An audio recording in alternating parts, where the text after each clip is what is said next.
today, the wild ride continues.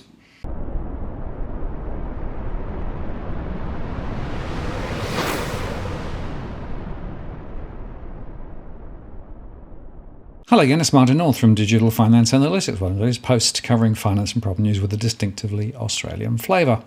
Well, as expected, market volatility and momentum continues to rattle investors, and I see no end to this in the short term, with a tendency for prices to go lower ahead. In fact, the worst sell-off in technology shares since the fall of 2020 sent US equity indices reeling, halting a 4-day rebound. The Nasdaq shed 4.2% and the S&P 500 fell 2.4% as Facebook-owned Meta platforms suffered a historic rout that wiped more than $250 billion from its value.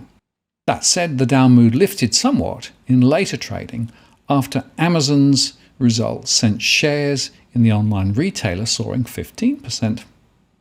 That's the third biggest company in the S&P 500, of course, and Amazon's roughly $1.5 trillion market capitalization is more than double Meta's. And the biggest exchange-traded fund tracking the Nasdaq 100 jumped 1.3% late in the day. Snap Inc. also buoyed sentiment, with results that propels its shares higher by more than 30%.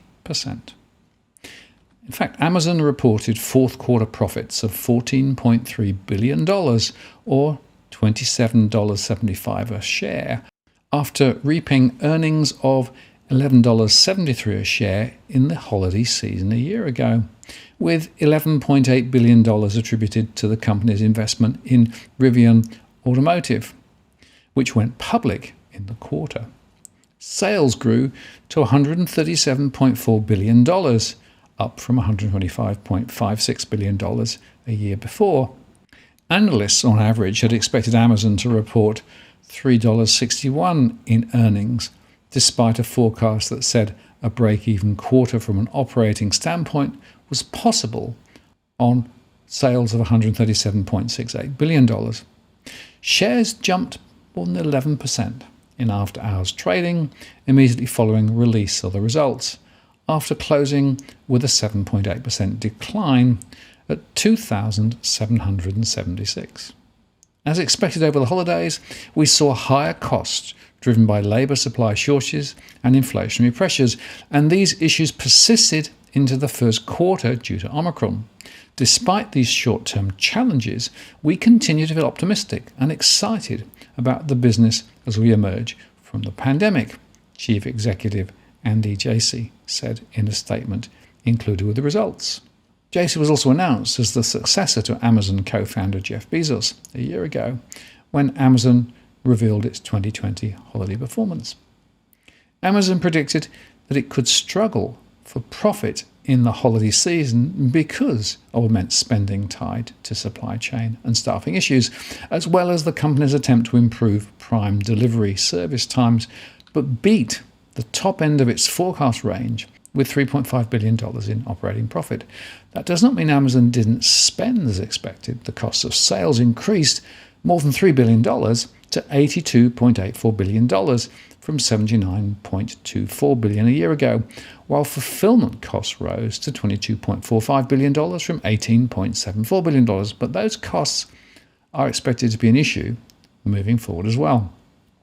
We find it hard to imagine Amazon escaped the incremental cost inflation leading up to Christmas and expect those pressures, along with Amazon's penchant to invest for future growth, to weigh on profit through at least the first half of the year. Strengthen in AWS and advertising notwithstanding, said Daniel Kurnos in a preview to the report, while forecasting an operating loss for Amazon's holiday season, but maintaining a buy rating and a $4,000 price tag. Amazon's cloud computing division, Amazon Web Services, continued to be the biggest profit driver for Amazon. Amazon reported an operating profit for AWS of $5.29 billion, more than 100% of the company's total operating profit on revenue of $17.78 billion. And analysts on average we're expecting operating profits of about $4.84 billion on sales of $17.38 billion. Amazon's e-commerce business accounted for far more revenue but was unprofitable, especially outside the US. Amazon reported an operating loss of $206 million on sales of $82.36 billion in the US and an operating profit or loss of $1.63 billion on sales of $37.27 billion internationally during the holiday season. And for the fiscal first quarter, Amazon executives forecast operating profit of $3 billion to $6 billion on net revenues of $112 to $117 billion. Analysts on average were expecting operating profit of $6.4 billion on net sales of $120.94 billion. Amazon's stock had struggled since executives predicted the holiday season may not be that profitable in its previous earnings report, falling more than 17% in the past 3 months, as the S&P 500 declined 1.5%. The renewed selling in growth stocks like tech has cast doubt on whether the recent revival in growth has faded, but some suggest that further selling will subside as the broader market is nearing a bottom. I think we're in the 7th inning of a 9-inning game of the sell-off in growth stocks. You've had a lot of damage done, chief strategist at Sprouting Rock Asset Management, Reese Williams, said on Thursday. Overall, though, the declines came as investors also digested concerns about persistently high inflation from the European Central Bank, with hawkish comments from Christine Lagarde. The euro spiked higher, along with European bond yields, and US Treasuries followed the eurozone lower, and the dollar fell. Lagarde said inflation would remain elevated for longer, but the bank was getting much closer to its inflation target. Germany's 2-year yield rose to a 2015 high. The stock's Europe 600 fell below its 100-day moving average. We've got hit with a 1-2 punch today, with the big drop in Facebook and the surprising news that the ECB has become more hawkish, said Matt Maley, chief market strategist for Miller Talbot & Co. The stock market had rallied in the afternoon each of the last 4 days, so traders were hoping that it could bail us out again. When the rally didn't materialize, traders lost a lot of confidence. And weak numbers from US tech giants, including Spotify Technology, jolted investors who had bet a strong earnings season would keep equities attractive and counter some of their lingering worries, including tighter monetary policy. Markets have swung sharply, and stocks are nursing losses this year as officials pare stimulus to curb inflation. Meanwhile, in Europe, the Bank of England hiked its key rate and signalled that it would start running down bond holdings. So London's FTSE erased early gains to end lower on Thursday as the pound jumped after the Bank of England announced a second consecutive interest rate hike to curb inflation. The FTSE dipped 0.7% as a sharp rise in sterling hurt shares of internationally focused companies. The FTSE Mid-Cap Index fell 1.3%. The Bank of England raised interest rates by 25 basis points to 0.5%, with 4 out of 9 policymakers wanting a bigger increase to contain rampant price pressures. Inflation is likely to remain elevated in the coming months, particularly with another energy price cap hike coming in April, Jay May, global market strategist at JP Morgan Asset Management, said. This calls into question how much the bank has to tighten in order to cool inflation down. We think the central bank can afford to be slightly more patient than the market is pricing, he said. The Bank of England said consumer price inflation, which stood at 5.4% in December, now looked set to peak at around 7.25% in April, which would be the highest since the recession ravaged early 1990s and miles off its 2% target. 4 members voted for a 50 basis point hike, which is a hawkish turn markets did not expect, said Anas Ukta, a global market economist at Fidelity International. As the Fed joins the Bank of England in the hiking cycle later this year, market vulnerabilities will likely come into sharp focus as the policy punch bowl starts getting withdrawn, she said. The banking subsector climbed 0.3%, tracking 2-year yields that jumped back to their highest level since May 2011 following the Bank of England decision. Strong quarterly earnings from companies in the energy and consumer sector helped limit some losses. For example, shares in Compass Group rose 4% to the top of the FTSE 100 after the catering giant said its first quarter revenue had reached 97% of pre-pandemic levels, and Shell was up 1.4% after it boosted its dividend and share repurchase, and its fourth quarter profit soared to $6.4 billion. And gambling software maker Playtech's shares jumped 8.3% after TTP Partners sought its release from takeover rules that prevent the shareholder from making a fresh offer for the British company after a deal with Aristocrat collapsed. The pound rose initially against the euro, but swung weaker after a more hawkish European Central Bank meeting. 2-year gilt yields jumped 16 basis points, with a slightly smaller gain further out along the curve. Sterling money markets are fully pricing in a 25 basis point hike at both of the next two meetings, with official rates as high as 1.5% by the end of the year, triple their current level. This was a game changer of a meeting, with the bank's active reversal of monetary stimulus amounting to a tacit admission that it had left it too long to curtail the secondary effects of rampant inflation seeping into the wider economy. The Bank of England now expects that inflation to peak at 7.25% in April, with only a gradual return towards its 2% target by the end of its 3-year horizon. Its forecasting skills have been called seriously into question with these repeated upward revisions, and it also expects wage inflation to pick up this year towards 4.75%, but also for unemployment to rise, surprisingly. That might be one possible handbrake on repeated rate rises. Two outside members, Jonathan Haskell and Catherine Mann, have previously been viewed as doves, and at the next meeting on March the 17th, or perhaps at the May 5th monetary policy review, if one more member turns hawkish, there will be a third rate hike in quick succession. That now has to be viewed as a rating certainty, with the bank rate hitting 1% by the summer, as there is no such thing as a dove anymore on the MPC. Even Silvana Terreno, who has never voted for a rate hike in any of her international central bank roles, voted for a hike this time.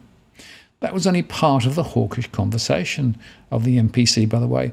It was confirmed also that the Bank of England's £895 billion, or $1.2 trillion balance sheet will be allowed to naturally reduce, as maturing holdings will not be reinvested. This has a pretty immediate impact, as a £28 billion gilt investment will now not be replaced. In total, more than £220 billion over the next 4 years will mature, meaning a reduction of a quarter of the stock of the Bank of England's quantitative easing arsenal. Even more aggressively, the bank has called time on its £20 billion corporate bond purchase scheme. It will be completely sold off over the next 2 years with staggered auctions of its holdings. Sterling investment-grade credit spreads widened 5 to 10 basis points in reaction. This is evidently a trial run for active gilt sales that the bank reiterated it will consider when official rates rise to at least 1%. This is the big imponderable, which the MPC will take its time to consider and consult on widely, as it will effectively put it in competition with the UK Treasury's Debt Management Office that handles the government's debt raising.